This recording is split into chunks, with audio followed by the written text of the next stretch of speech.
Good Wednesday. Happy Wednesday, Mount family members. We thank you for joining us today. We're going to do something a little different on this Wednesday. We've been letting you know that as a part of our Choose Healthy Life United Way partnership, also working with Mount Carmel Baptist Church, we have committed to, for 2 months, be advocates for vaccinations in our area, and we've been doing it every opportunity we get, whether it's prayer calls or Bible study or Sunday mornings or emails or text messages. We've been trying to encourage our members and our friends to get the vaccination, to get vaccinated. And so today, as a part of a 3-part series, we are going to take a few minutes on this Wednesday to talk about vaccinations. And we have our friend, our fellow colleague here at the Mount in Ministry, Dr. Shantelle Brown, the founder of Hope Pharmacy. And hopefully you guys know that Dr. Brown's a part of our family. And if you can, get over and to support Hope Pharmacy and the work that Dr. Brown is doing there. She definitely has been a huge part of making sure that people get the vaccine this year in 2021. So we're thankful. And we're glad that we can sit here with her today and to hear her thoughts on why people need to be vaccinated, et cetera. So thank you, Dr. Brown.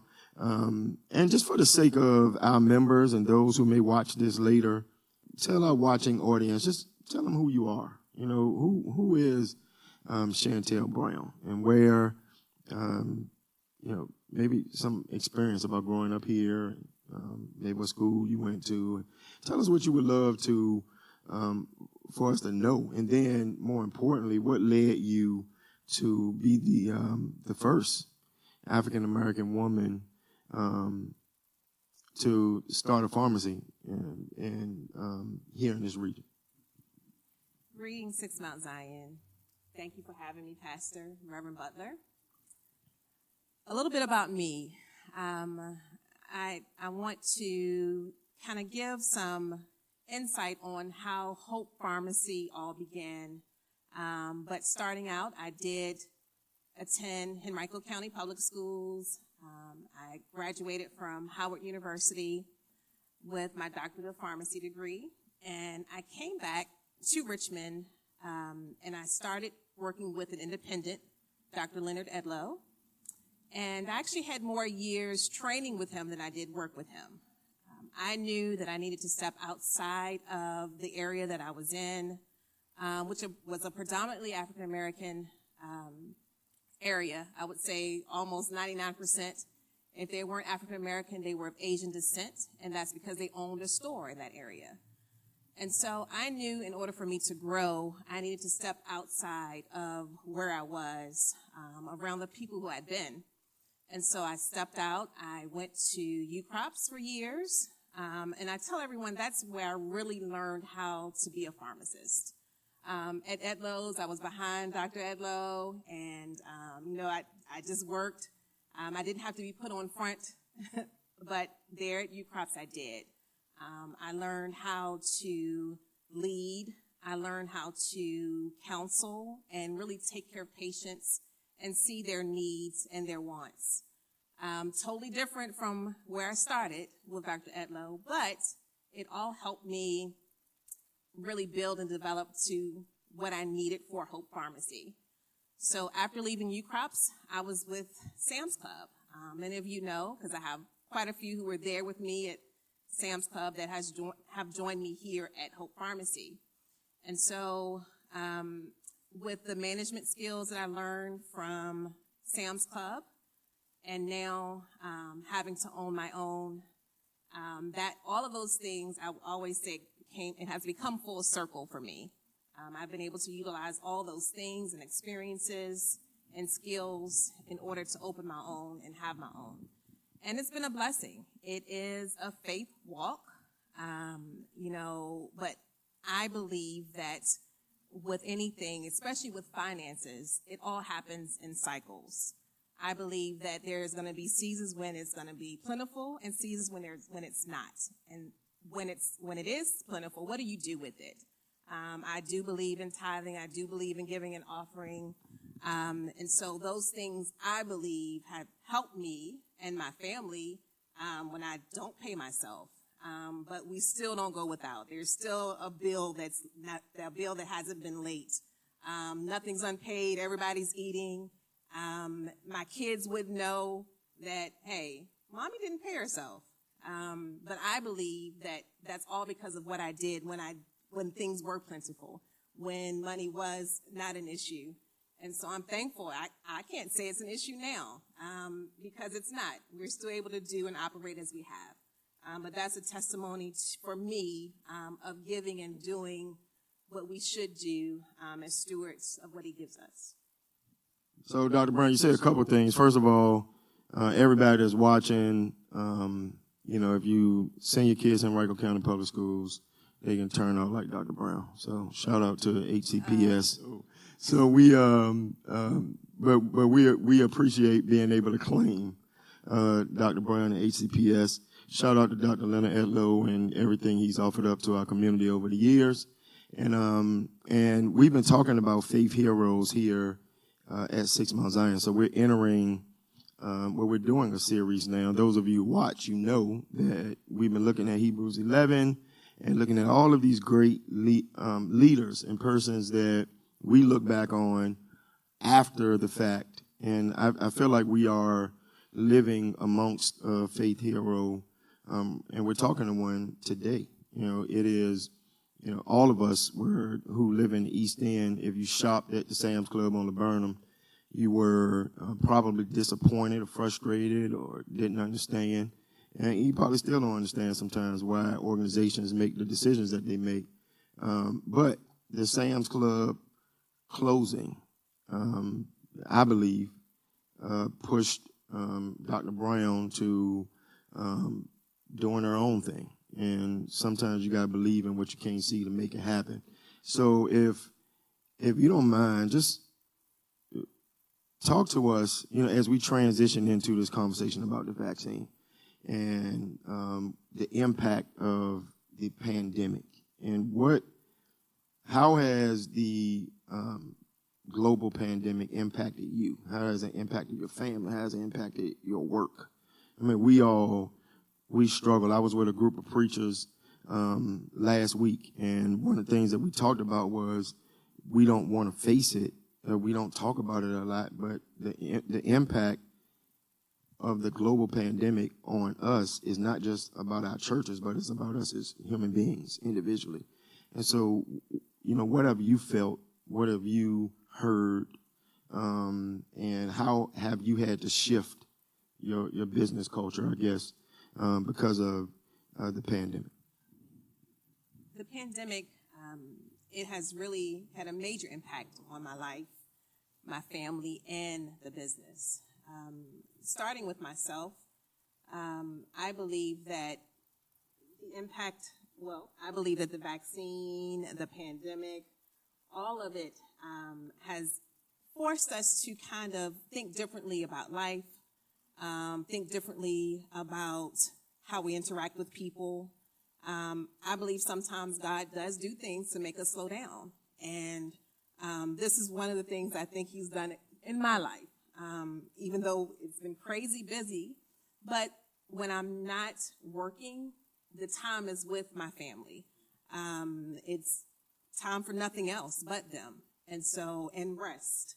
And so we really had to center our lives differently with family first. And so I think that's, even though my husband and I, we both work for ourselves, the importance of family, putting them first, putting their needs first, that has impacted us tremendously. The business, we've had a great shift, actually. It has really impacted us in a way that some of the people and some of the new patients that we've had, I don't know that we would have had that. We've been able to go out into the community and reach numerous people, thousands of people who we hadn't seen or we may not have seen before. And so that has been great. I think for the community that I serve, Churchill is complicated. The demographics are very different. I believe, I call it serving new and old Churchill. And it's hard sometimes meeting everyone where they are when everyone is so different. But when you open up your pharmacy, your community room to the whole neighborhood, that gets them involved. That gets them wanting to be supportive, very thankful. They've all been very thankful for what we've done for the community and making sure that we had the vaccine there. I'll be honest with you, it wasn't easy getting the vaccine in Churchill. There were other areas that were deemed more important by some, and I had to really step out and say, hey, I don't want us to run out. We need it. At the very beginning, there was some mistruths about us as African Americans not wanting the vaccine. There are some people, and still to this day, who are hesitant. But the seniors that I know, I didn't come across maybe one or two who had questions. They just wanted access. And I had to make sure that the seniors in that area, the seniors even outside of that area, in groups and organizations that my husband and I belong to, that they had access because they were bypassed. How do we do that? We have to make some noise behind it. You have to get people who may not look like you to voice their views and their opinions and their support of you to make sure that you have what's needed for the community. And so that's what we did. And since I did that, we have not run out. We keep all three fully stocked. And so I am thankful for those who've advocated on my behalf. So let's jump into it, because there are a lot of people out there in the region. We're about 70%, I think, first shot. 70% of this region have received at least the first shot. There's still 30% that haven't. So we're talking about, at this point now, two different groups. The group that is still unvaccinated, and now we're adding in the booster shot. So for those persons who may be watching, those people who may be apprehensive, just help us understand, what is the vaccine? And, how, whether it's Moderna, Pfizer, or Johnson & Johnson, how have the vaccines helped those who have been vaccinated? And then there are the cases where persons have been vaccinated and yet still get COVID. So if you can kind of talk to, from a medical perspective, what the vaccine has been able to do for the community and how is it benefiting us. And then the second part of that is, why should people get the booster shot? So, Pastor, you bring up good points that I think we need to really discuss and dive into. And I think being in the community, having hands-on experience with people, it really helps, because you get to see so many different perspectives. You actually get to live out and experience what others have seen, what they're going through. And so I am definitely excited about being in the community to do that. And so when we think about the vaccine, and it's shifted, and I understand the hesitation behind it, because, it is something that's brand new. It is something that has, in my opinion, appeared to have been rushed, although it's been years and years in the making as far as messenger RNA vaccines. And so these vaccines, although it seems or appears that there isn't much information, there is quite a bit of information on the vaccine and how it's developed. I think we as a people oftentimes, when something's new, and it's not just us, I think statistics show now that we're getting the vaccine a little more readily than those who don't look like us. And I think once the politics gets out of it, if the politics move aside, I think we would be in a total different position than where we are. But it's going to come a day where this is a vaccine that's going to be mandated to get, as some people are now. I've spoken to different employers, and they're thinking about mandating it because it's very costly and people are dying, And so having that hands-on experience with every day with people coming in and having the questions, being there, being able to journal my experience of all of the side effects or adverse reactions that could have occurred, that may have occurred with myself. I was there to be an advocate or ambassador for the community. And so not until recently have I had to speak more on how the vaccine impacted me and my family. I can use as examples. And so we were able to give that information and share it with people.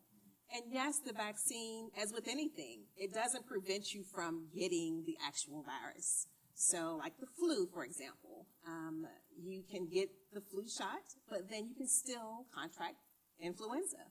And so what it does do is help with symptoms. It helps keep you from out of being in the hospital, and it keeps you from dying.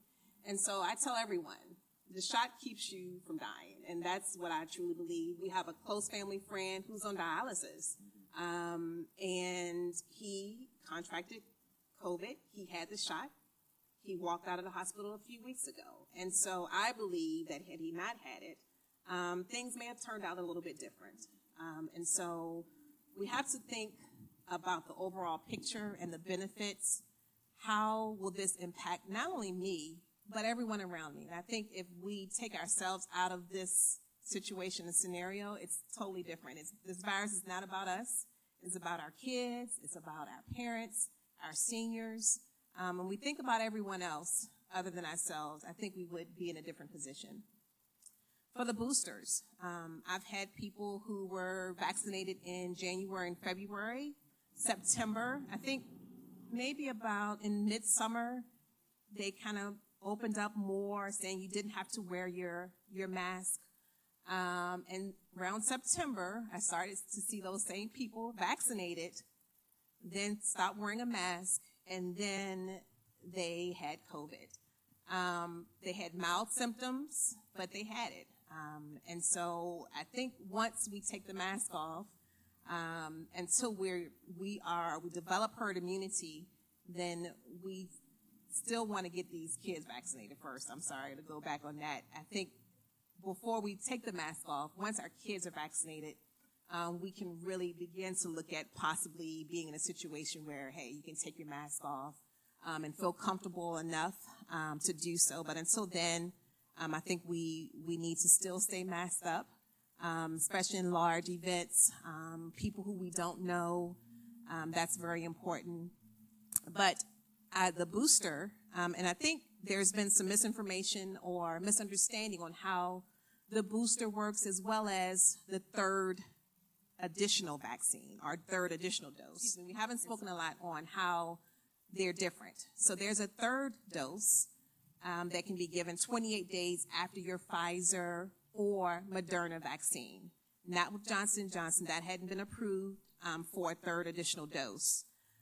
With that, if you are on any medication that causes your immune system to be weak, if you are a cancer patient, HIV patient, anything that classifies you to have a weakened immune system, you want to get a third dose. And that's not a booster dose, it's a third dose. And you're eligible for that 28 days after your second dose. Reason being, they believe that you're not building the immunity that's needed from the first dose. So that's different. So you don't have to wait the 6 months to get the booster dose. You can get your additional dose at 28 days after the second dose. So let me ask you this real quick while you're talking about this. So this third dose, for persons that are listening, and are you suggesting that those who are in the position who may need it, first of all, their insurance probably will pay for it? And would you encourage them to go to their primary cares or whatever to make sure that they are eligible? Definitely. Okay. So, and it's not about insurance with these vaccines. The vaccine is free. There are facilities, especially retail pharmacies, who the government has allowed to bill for administrative costs. So don't be alarmed. Some people go to the fairground or have gone to the fairground, or they'll go to a retail pharmacy and they'll say, hey, they didn't ask for my insurance card. But what has happened, the government has allowed pharmacies to, one, for the time, for any type of supplies that we use, we have to use our own. We have to pay for it. And so they've allowed us to be reimbursed for it. But still, no cost to you, so don't be alarmed with that. Even if you don't have insurance, it doesn't matter. You still get it. And guess what? The government will still reimburse the pharmacies for it. So we've been excited about that, to be able to make sure that there's no way no one is denied. So it's not an insurance issue. We just want you to be informed. We want you to know that if you have an autoimmune disease or on any type of autoimmune medication that would cause your system to be weakened, you do need that additional dose. I'm saying it wrong. The additional dose. The booster comes along 6 months after the second dose. And so what that does, it boosts that immune system up. It gives you that coverage that you need, just a little more. And so we've seen how it has helped us in the community really trigger in on those patients who definitely haven't worn their mask the whole time. They've been vaccinated, and now they're in a position to where they can actually become vaccinated and be fully covered. So, Dr. Brown, you said a lot, and I know we are probably getting to a point where we need to wrap up, but there are a couple of points that I want to emphasize, because you said several things that are important. We are trying to combat misinformation here, and you started off by saying that there is, one of the things that you hear in the community, and I know some of you heard it, that they were rushing this, they don't have the data on it. You said at the beginning that it may appear that way, but there has been testing previously done. That's one thing I want you to speak to, and just say it again. People need to hear that. And then the second thing is, and this is important, that people need to continue to still wear their mask when they are in environments where they don't know people, they don't know where other people have been, they're in large crowds. Really, it is better to wear your mask so that you can be safe than to not wear it and be unsafe. So if you can just reemphasize that. And then the third part of it is another fighting against, why am I going to get the shot when I know people got the shot and they still got COVID? The point is, the vaccine keeps you out of long stays in the hospital and dying. And some of the most critical cases, and I shared this from the pulpit like 2 weeks ago. 2 people that I know, one white, one black, neither got the vaccine, and they said it. If they could do it again, they get the vaccine, because the health complications of not having the vaccine. I've only known like 1 or 2 people who ended up in the hospital who got COVID and got the vaccine, but they also had some other underlying things going on.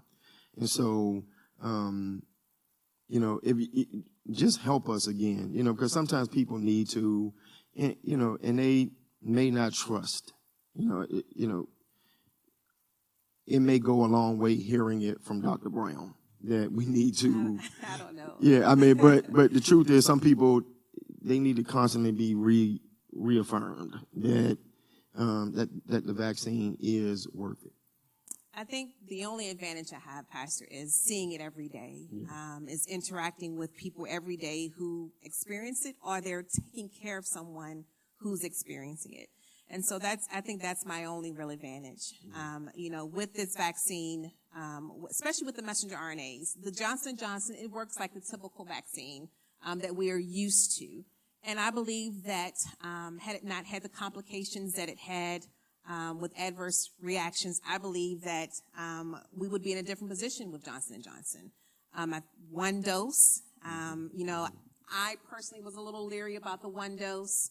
I always believed that we possibly would have needed 2, but it would have given more coverage, at least some coverage, to those who were totally against it, who I know that, like homeless people, if I'm doing an event, that has still worked well for our homeless population, because you never know when you're going to see them again. Yeah.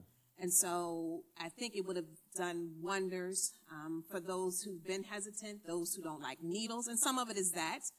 We class all of it together, but there are some people, we're able to look at their medication immunization records to see when we enter everything in, and they don't get vaccines. They haven't been vaccinated maybe since their childhood vaccines. And so getting a needle is leads to some fear for patients. And so that's another concern that people have.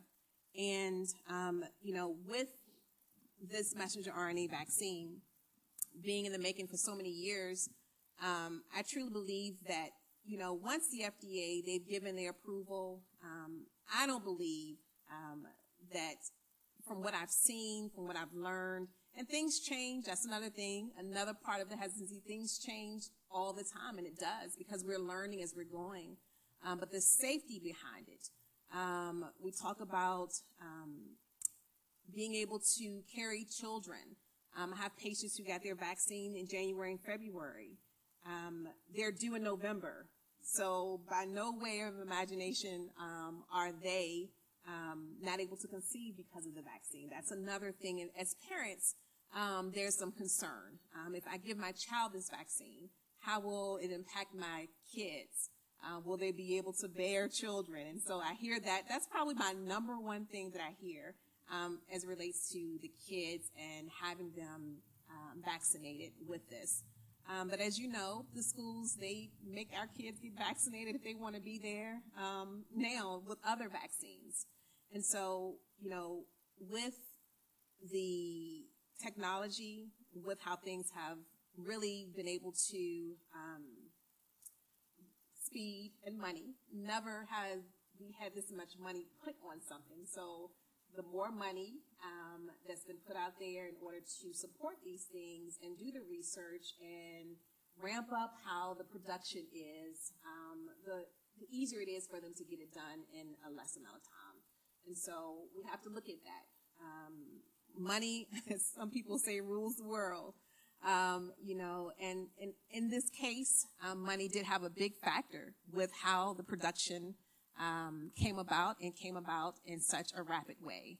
And so, I always listen not to just with the vaccines myself. I listen for certain things with Pfizer, with Moderna, making sure, because these companies, that's another thing. When else will they get this type of money at this amount this fast? So I listen to that. There are certain things I listen for with looking at the trials. What are you doing? We don't want you to rush out to say, hey, you need a booster just because you're going to make more money. We want to make sure that you're getting a booster because it's needed. What does it look like? Show me the trials. Let's research how many people were affected, what were their levels prior to, how was their immune responding to it prior to a booster versus not. So all those things we have to look at and really be educated and turn off the Google when it comes to this vaccine. Really research. Go to CDC, research what they've done. Check for yourself. When Google is out there, oftentimes it's what someone else's perspective. And so we have to really do the research ourselves. I don't even know if I've answered all your questions. No, I think you have, and I want to just ditto that. And that leads, because there's so many things out there. Some of the videos that I've seen have just been crazy. And African American communities are impacted. We got a lot of underlying conditions, and contracting COVID on top of it. The CDC, FDA. They both said that, there's nothing about this vaccine is going to alter your DNA. You still be able to have kids if you get the vaccine. And so there is, there's information out there that kind of supports that this vaccine is not going to do anything to you that will mess you up. So real short question. And then just, I'll come with a closing comment, but there are persons who may have some concerns about getting the flu shot and the COVID shot at the same time. What's your, expert opinion about that? Is it okay to get the flu shot and get my booster shot, or get the flu shot and the COVID shot at the same time? It definitely is. So originally, there was, because of course we're learning as we go along, we had to wait 14 days before we gave a COVID vaccine with any other vaccine, whether it was shingles, pneumonia. We had to wait. But now they've tested, and it's safe to get both. I believe that it will actually help us with flu this season because we are there. We don't have to worry about coming back. Go ahead and ask your provider. Ask your pharmacist. While I'm here getting my booster or my first shot or my second shot, I still, by the way, Pastor, give first doses every single day. And so I get excited about that. And get it while you're there. Don't run away from it because I don't want you not to come back. But it is safe to get both. I've given up to 3 shots with the COVID vaccine, whether it's a pneumonia vaccine, flu, and COVID. So it's definitely safe. That's been tested. And again, we get information new all the time. So we have to stay on top of it so that we can answer those questions and help everyone make an informed decision about their health and combating these diseases that probably won't ever go away. There's going to be a strand of COVID probably always, as it is with influenza and pneumonia. And so we definitely want to try to combat those diseases with vaccines. So, Dr. Brown, we thank you. We're going to wrap up here in a second. Dr. Shantelle Brown has been with us as our guest today, founder of Hope Pharmacy, and you can find her over on North 25th Street. Is that right? North 25th Street. Monday through Saturday.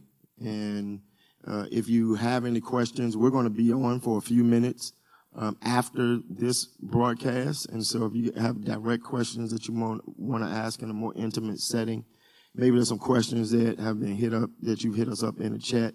We'll try to answer those questions. Reminder, get on for prayer in the morning at 7 o'clock on Thursday. We're going to pray as we normally do, and devotions, etc. This Friday, we're not going to be here for the food pantry. We're usually not here on the 5th Friday of the month, so we're not here. But we will be here on Saturday. And a part of the reason why we run this broadcast on this Wednesday is because this Saturday, we are thankful that Dr. Brown has committed. Her and the whole pharmacy team will be here on the grounds from 12 to 2, giving out vaccines, first shots and booster shots. And so if you have not been vaccinated at all, we'll do it here at the church from 12 to 2 on Saturday. Or if you need a booster shot, we'll do it here from 12 to 2. You do not have to be a member of the 6 Mount Zion Baptist Church. You just need to fit into. And Dr. Brown, I'll let you close out whatever you want to say, and just maybe let folk know, because everybody doesn't get a booster shot, I don't think. So I think there's some specific check marks for that. So I'll let you speak to that. We're also having a Mount Market here, and so we have a partnership with Walmart. Walmart sends us home goods, and we are here on the ground Saturday to give those away. And then we'll also be doing a Harvest Fest giveaway for Harvest celebration on Saturday as well. So we've got a 3-in-1 event: Harvest, Trunk and Treat, whatever we want to call it, Mount Market, and then we're doing vaccines. Again, thank you. We're so glad that you're a part of our family here. We are so glad that you stepped out on faith and started Hope. And you have really been a stalwart in looking out for our community during this time. So if you don't mind just speaking to the check marks for booster shots, anything else you want to say as we conclude this broadcast. And then I'm going to tell you about those who are coming next. Thank you, Pastor. First, on that Saturday, on this upcoming Saturday, we'll have all 3 vaccines. We'll have Johnson & Johnson, Moderna, and Pfizer. And as information comes out, we're going to make sure that we're on top of it so that we can give you what you need. And some of it makes sense. When I think about the Delta variant, right now Moderna is giving the best coverage. Pfizer, but we don't know if other variants will come about and what that looks like. So some of us who've had Pfizer may want to get a Moderna vaccine for their booster. And so those are all the things that they're studying now. And it may be beneficial. I see the rationale behind it. I think it makes sense in my mind to be able to do both because they're made the exact same way. And so I will be able to give you that information and you can make that decision for yourselves. If at the conclusion, if you have questions about how it works, and it's complicated how the messenger RNA works, and I don't want to take up too much time going into the mechanism of action, but if you have those questions, I'm here for you, so we can go over it. We can draw pictures, however you need to understand it. That's why I'm here, and how it works, and how it will help us, and how it doesn't harm us. Again, thank you, Doc, for being with us. We're looking forward to the event on Saturday from 12 to 2. During the month of November, we're going to hear from two more of our doctors here and as a part of the 6 Mount Zion Baptist Church. God has blessed us. We have several PhDs and EDDs who are part of our congregation who offer up themselves in different capacities. We're going to hear from Dr. Jessica Brown, who has authored a book about mental health and trauma as it relates to our life, and she's going to talk to us about how our mental health has been impacted and what we can do during this global pandemic. None of us have lived through it unless you are close to 100 years of age, and so this is all new to the majority of us. So we're looking forward to hearing from Dr. Brown and from Dr. Carla McLean, who has had experience as an emergency room physician and is now doing some health administration work and had some word to share with us as well. Hang on for a few minutes afterwards. If you want to have some questions answered specifically, we'll do that. So hang on. For those of you who normally watch Bible study and you do dial pad, 804-203-9011, all you got to do is just hang on. For those of you who are watching this by way of YouTube, or Facebook, or Twitter, then you're going to have to sign off and then call in, 804-203-9011, or you can do, I think, dialpad.com. But anyway, the instructions are right there on the screen. And follow those instructions and jump on. And we'll be on for a few minutes after the broadcast. And I thank you guys for joining us again. And again, prayer in the morning at 7 o'clock. 12 to 2 on Saturday, and then worship here at 10:45. God bless you guys. We love you, and we look forward to seeing you soon. Take care.